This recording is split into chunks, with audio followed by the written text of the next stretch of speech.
AV news కి స్వాగతం. నా పేరు వరుణ్. వరంగల్ జిల్లా రాయపర్తి మండలంలోని మురిపిరాల అదేవిధంగా ఆర్&ఆర్ కాలనీ పాండ్యనాయక తండా కృష్ణపురం వాంకుతొండ తండా పోతిరెడ్డిపల్లి గ్రామాల్లో ఉరడా పార్లమెంట్ ఎన్నికల ప్రచారం నిర్వహించి ప్రజలను ఓటు అభ్యర్థించి పాలకుర్తి నియోజకవర్గ ఇన్ఛార్జి ఝాన్సీ రాజేందర్ రెడ్డి ఈ సందర్భంగా ఆమె మాట్లాడుతూ, మీకు కష్టం వచ్చినప్పుడు కన్నీరు తుడిచి కుటుంబ సభ్యురాలినయ్యాను. అయితే ఆపదలో ఉంటే వెంట నిలబడి ధైర్యం చెప్పి ఆడబిడ్డనయ్యాను. అవసరం వచ్చినప్పుడు ఆసరాగా ధైర్యం అయ్యాను. మొత్తంగా 8 నెలలు మీ మనిషిని మీతోనే ఉన్నాను, మీ వెంట ఉన్నాను. 10 ఏళ్లు పరిపాలించిన బీఆర్ఎస్ బీజేపీ పార్టీలు ఏ విధంగా పరిపాలించాయో మీకు తెలుసని అన్నారు. పార్లమెంట్ వచ్చే ఎన్నికల్లో చేతి గుర్తు కోటు వేయండి అని డాక్టర్ కడియం కావ్యాన్ని అత్యధిక మెజార్టీతో గెలిపించండి అని అభినందించారు. ఇక ఎమ్మెల్యే సహకారంతోనే రాయపర్తి మండలాన్ని అభివృద్ధి చేసే బాధ్యత నాది, ఆదర్శంగా తీర్చిదిద్దే బాధ్యత నాది. చేతి గుర్తుకు ఓటు వేసి కాంగ్రెస్ పార్టీని గెలిపించాలని అన్నారు. ఈ కార్యక్రమంలో మండల ప్రజాప్రతినిధులు, పార్టీ ముఖ్య నాయకులు, సీనియర్ నాయకులు, మహిళా నాయకులు, కాంగ్రెస్ నాయకులు, సభ్యులు, యూత్ నాయకులు, అదేవిధంగా సోషల్ మీడియా నాయకులు తదితరులు ఉన్నారు. మరి మురిపిరాల ఎంపీటీసీ కాన్స్టిట్యున్సీ మన ఈ పరిధిలో ఉన్న గ్రామాలకి తండాలకి నుంచి వచ్చిన ప్రతి ఒక్కళ్ళకి ఇంత ఏడిలో కూడా ఎంత ఓపికగా మన అక్క చెల్లెళ్ళకి, అన్నదమ్ములకి, మరి అదేవిధంగా ఇక్కడ మన కార్యకర్తలకి ప్రతి ఒక్కళ్ళకి పేరు పేరున ఉదయపూర్వక నమస్కారాలు. మరి అదేవిధంగా ఇక్కడ స్టేజ్ పైన ఉన్న మన లీడర్, ఈ మురిపిరాల లీడర్ మన తమ్ముడైనటువంటి గోపన్నకి, మరి మన సీనియర్ నాయకుడు గారు హరిప్రసాద్ గారికి, మరి అదేవిధంగా మన టెంపుల్ చైర్మన్, మేము ఎప్పుడు కూడా అయ్యగారు అని అంటాం, ఆయన పేరేమో తెలియదు కానీ ఎప్పుడు మేము అయ్యగారు అని అంటాము, అదే అలవాటు మాకు, కృష్ణమాచార్య గారు.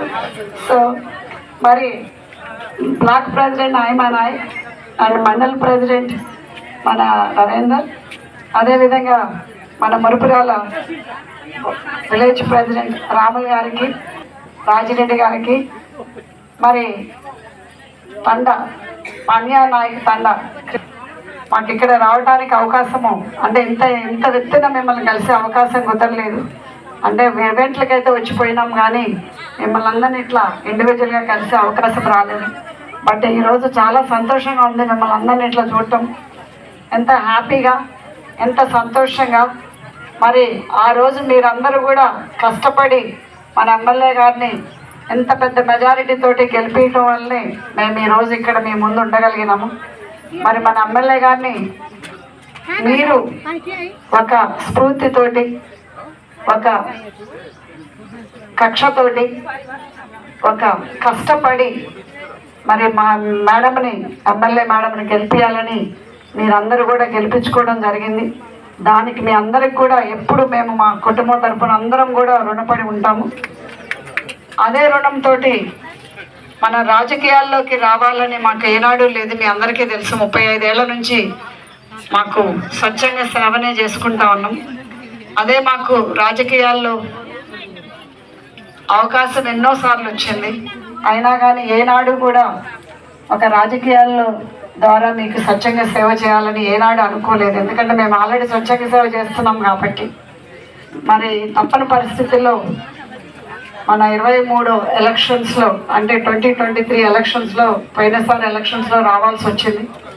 మరి అదేవిధంగా మీరు కూడా మీరన్న మాట మీద మన ఎమ్మెల్యే గారిని 47,500 మెజారిటీ తోటి గెలిపించడం జరిగింది. మరి ఇక్కడ మీ యొక్క గ్రామాల్లో ఎట్లట్ల మెజారిటీ వచ్చిందో కూడా నా దగ్గర ఉన్నది. మరి మురిపిరాల విలేజ్లో మీ అందరికీ తెలుసు మనం ఏం చేశామో ముందు మాట్లాడుకున్నాం. మనం గెలిచిన దగ్గర నుంచి మన కాంగ్రెస్ ప్రభుత్వం వచ్చింది 5 నెలలు అయింది. 5 నెలల్లో కూడా మన మురిపిరాల విలేజ్కి మన సీసీ రోడ్లకి 5 లక్షలు శాంక్షన్ చేయడం జరిగింది. మరి మీరు కూడా అదేవిధంగా 467 మెజారిటీ తోటి మన ఎమ్మెల్యే గారిని గెలిపించడం జరిగింది. ఇక్కడ మరి ఎంత కష్టపడ్డారో ఈ మెజారిటీలోనే తెలుస్తుంది. మరి పోతిరెడ్డిపల్లి విలేజ్, అక్కడ కూడా మనము ఎమ్మెల్యే గారు అయిన దగ్గర నుంచి మనకి 3 లక్షల సీసీ రోడ్లు చేయటం జరిగింది, శాంక్షన్ చేయటం. కొంత పని వరకు కొన్నేమో స్టార్ట్ అవ్వలేదు, కొన్నేమో స్టార్ట్ అయ్యి ఆగిపోయినాయి ఉన్నాయి. ఎందుకంటే బికాజ్ మనకి ఇక్కడ కోడ్ వల్ల మనం ఆఫ్ చేయడం జరిగింది. ఇప్పుడు మళ్ళీ కోడ్ అయిపోయిన తర్వాత మళ్ళీ కంటిన్యూ అవుతుంది. ఇంకా స్టార్ట్ అవని ఏమన్నా ఉంటే అవి కూడా కోడ్ అయిపోయిన తర్వాత మనకి స్టార్ట్ అవుతాయి. మరి ఈ ఊర్లో మెజారిటీ ఉన్నా కానీ అది తప్పించుకున్నా కానీ శ్రీనిధి కేసులో మాత్రం ఎవరు వదిలిపెట్టరు, అది మాత్రం మీరు రాసుకోవచ్చు. సో అందుకోసమని బీజేపీ అనేది బీఆర్ఎస్ అనేది ఉండదు. సో మీరు తప్పకుండా కూడా హస్తం గుర్తుకి ఓటేయండి, చేతి గుర్తుకి ఓటేసి మన కావ్య గారిని గెలిపించండి.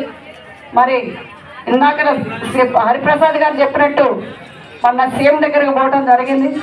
సీఎం గారు అన్నారు మరి పార్లమెంట్ ఎలక్షన్స్లో ఎంత మెజారిటీ అయితే తీసుకొస్తుందో మీ యొక్క నియోజకవర్గం అంత ఫండింగ్ ఇస్తాము మీ నియోజకవర్గానికి అని చెప్పారు. మరి అట్లానే మనకి ఎక్కువ మెజారిటీ కనుక వస్తే మనం ఇల్లు కూడా ఇంక ఎక్స్ట్రా అడుక్కొని తెచ్చుకోవచ్చు మన సీఎం గారి దగ్గర. మనకంటూ ఆ హక్కు అనేది ఉంటుంది. మరి ఇవన్నీ కూడా కావాలంటే మరి రేపు ఓటు వేయటం మీ చేతిలో ఉంది. మరి వేస్తారా? రెడీనా? వేస్తారా? మరి అంత మనకి పార్లమెంట్ ఎలక్షన్స్లో కనుక ఎంత మెజారిటీ వస్తే మన నియోజకవర్గం స్థానం అంత పైకి పోతుంది.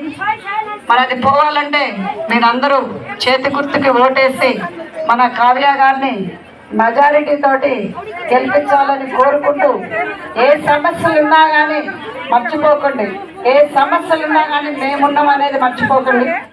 మీ అందరికీ తెలుసు మాట అంటే మాట మీదే ఉంటారు. మరి పాలకుర్తి వరకు కెనాల్ క్లీన్ చేయడం జరిగింది.